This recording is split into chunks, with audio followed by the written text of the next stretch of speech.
Niadol, la ville aux deux visages. Niadol était une ville africaine vibrante, à la fois magnifique et dangereuse.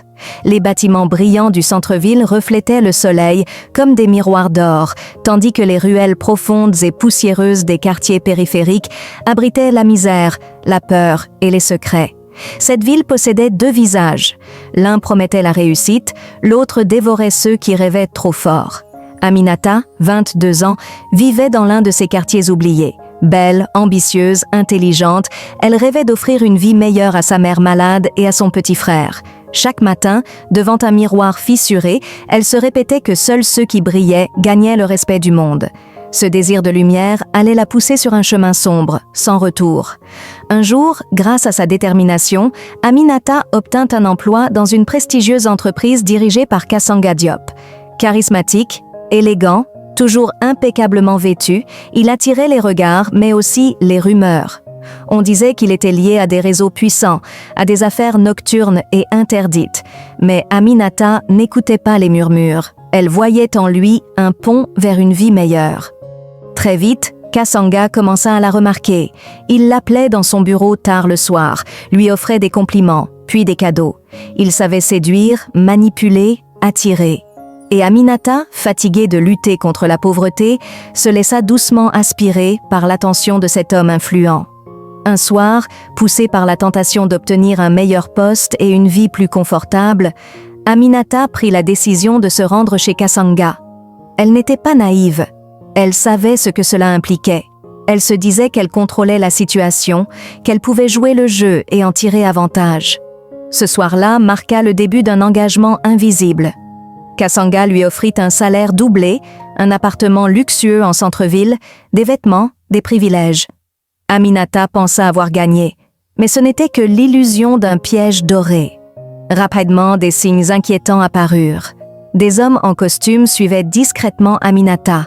Kassanga lui faisait transporter des enveloppes scellées sans explication.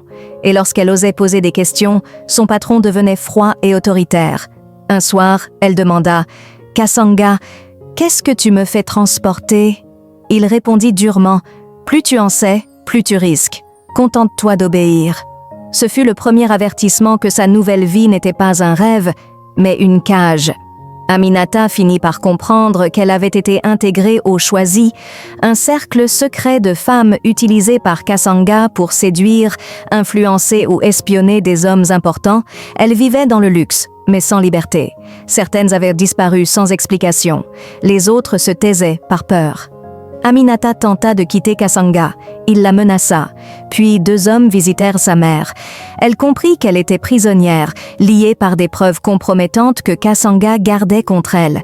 Elle n'était plus une employée. Elle était un pion. Un soir, Kassanga remit à Aminata une mallette à livrer dans une villa isolée. Il lui ordonna de ne jamais l'ouvrir. Mais la peur, la curiosité et le besoin de comprendre la poussèrent à commettre l'erreur fatale. Elle ouvrit la mallette. Elle y trouva des dossiers criminels, des noms de victimes, des preuves de corruption et d'assassinat. La mallette contenait la vérité sur les cercles obscurs de Niadol. Aminata comprit qu'elle en savait trop. Trop pour revenir en arrière. Trop pour rester en vie. Le lendemain, Aminata disparut.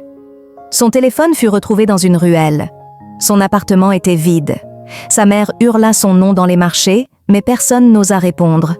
Kassanga expliqua à l'entreprise qu'elle avait démissionné et quitté la ville. Mais les rumeurs disaient « Elle a vu ce qu'elle ne devait jamais voir ». Aminata devint un fantôme, un nom que l'on chuchote, une fille avalée par la ville. Peu savaient que Kassanga avait grandi dans les rues avant d'être recruté par un réseau clandestin nommé la Fraternité Noire. Pour gravir les échelons, il avait sacrifié sa famille, ses émotions et son innocence. Le pouvoir était son seul refuge, et la violence, son langage.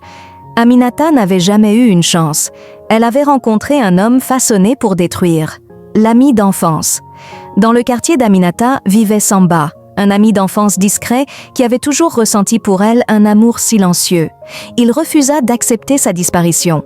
Pendant des semaines, il interrogea les habitants, fouilla la ville, rassembla des indices. Il découvrit que la dernière trace d'Aminata menait à un bâtiment appartenant à Kassanga. La police le cherchèrent, mais la trouva pas. Les jours qui suivirent sa rencontre avec Kasanga furent pour Samba un mélange de rage, de peur et d'un espoir fragile. Il sentait que chaque seconde comptait. Si Aminata était encore vivante, elle risquait d'être déplacée, exploitée ou pire, effacée. La nuit, il ne dormait plus. Il revoyait son sourire, le quartier où ils avaient grandi, leurs discussions d'enfants. L'idée d'abandonner ne lui traversa jamais l'esprit. Au contraire, il comprit qu'il devait devenir quelqu'un d'autre, quelqu'un capable de tromper un réseau criminel, de déjouer des pièges, de défier l'autorité. Il commença donc à s'endurcir. Il entraîna son corps, mais surtout son esprit. Et il ne tarda pas à attirer l'attention de forces qui, dans l'ombre, attendaient quelqu'un comme lui.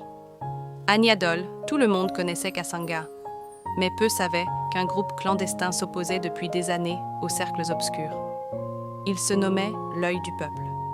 Une nuit, alors que Samba marchait dans une ruelle pourchassé par deux hommes, un inconnu l'attrapa par le bras et le fit entrer dans une porte secrète. Là, Samba rencontra Zara, ancienne journaliste dont la carrière avait été détruite après une enquête sur Kasanga. Elle lui dit « Nous savons pour Aminata, nous savons ce que tu cherches, et nous croyons que tu peux nous aider à renverser ces monstres. » Samba